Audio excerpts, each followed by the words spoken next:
തലയ്ക്ക് വെളിവില്ല എന്ന് തെളിയിച്ചു കഴിഞ്ഞാൽ നമ്മുടെ പ്രധാനമന്ത്രി പദത്തിലിരിക്കുന്ന ഒരാൾ ജനിച്ചൊരു നാടുണ്ട്, ഗുജറാത്ത്.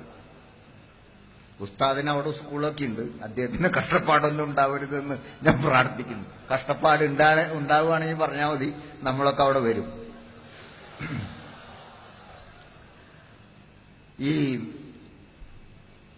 ഗുജറാത്ത് എന്ന് പറഞ്ഞൊരു നാടുണ്ട്. അവിടെ നിന്നൊരാൾ വന്നിട്ട് ഇപ്പൊ നമ്മുടെ പ്രധാനമന്ത്രി ആയിട്ടിരിക്കുന്നുണ്ട്. തലയ്ക്ക് വെളിവില്ല എന്ന് തെളിയിച്ചു കഴിഞ്ഞു. തലയ്ക്ക് വെളിവില്ല എന്ന് തെളിയിച്ചു കഴിഞ്ഞു. അയാളുടെ പേരൊന്നും ഞാൻ പറയാൻ ഉദ്ദേശിക്കുന്നില്ല. കാരണം ഇനി എന്റെ നാവ് കൊണ്ട് അത് ഉച്ചരിച്ച് എന്റെ നാവ് കേടാക്കണമെന്ന് ഞാൻ വിചാരിക്കുന്നില്ല. അതുകൊണ്ടാണ്, പേടിച്ചിട്ടൊന്നുമല്ല. അയാള് വന്ന സ്ഥലത്ത് നിന്ന് തന്നെയാണ് നമ്മുടെ രാഷ്ട്രപിതാവും വന്നത്. അദ്ദേഹത്തിന്റെ പേര് വളരെ അഭിമാനത്തോടു കൂടി ഞാൻ പറയുന്നു, മഹാത്മാഗാന്ധി. പക്ഷെ ഇപ്പൊ ഇവിടെ ഒരു പ്രശ്നം, മഹാത്മാഗാന്ധി പ്രതിനിധീകരിച്ച അഥവാ മഹാത്മാഗാന്ധിയെ പോലുള്ള ഹിന്ദുക്കളുടെ പ്രതിനിധിയായിട്ടാണ് എനിക്ക് അറിയപ്പെടാൻ ഇഷ്ടം.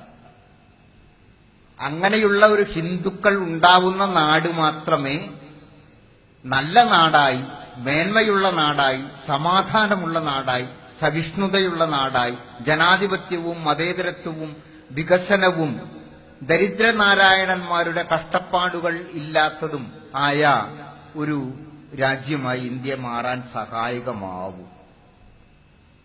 പക്ഷേ ഇവിടെ ഇപ്പൊ ഗാന്ധിയെ പ്രതിനിധീകരിക്കുന്ന ഹിന്ദുവായാൽ അയാൾ മിക്കവാറും രാഷ്ട്രദ്രോഹിയാവും എന്നുള്ളതാണ് നിലവന്നിരിക്കുന്നത്. നിങ്ങൾ രാഷ്ട്രപിതാവിന് സിന്ദാബാദ് വിളിച്ചാലൊന്നും രാജ്യസ്നേഹിയാവില്ല. മറിച്ച് നാഥുറാം ഗോഡ്സെക്ക് സിന്ദാബാദ് വിളിക്കണം, അല്ലെങ്കിൽ ഞാൻ നേരത്തെ പറഞ്ഞ പ്രധാനമന്ത്രിക്ക് സിന്ദാബാദ് വിളിക്കണം. എന്നാലേ നമ്മൾ ആരാവുള്ളൂ, രാജ്യസ്നേഹിയാവൂ എന്നുള്ള സ്ഥിതിയാണ് വന്നിരിക്കുന്നത്. അപ്പോ നമ്മൾ മനസ്സിലാക്കേണ്ടത്, നമ്മുടെ രാഷ്ട്രപിതാവിനെ കൊന്നവർ ആണ് ഏകീകൃത സിവിൽ കോഡ് എന്ന് പറയുന്ന ഒരു ഇണ്ടാസ് കാണിച്ച് രാജ്യത്തിന്റെ സമാധാനവും വൈവിധ്യവും ഇവിടെ സൂചിപ്പിക്കപ്പെട്ടതുപോലെ തകർക്കാൻ ശ്രമിക്കുന്നത്.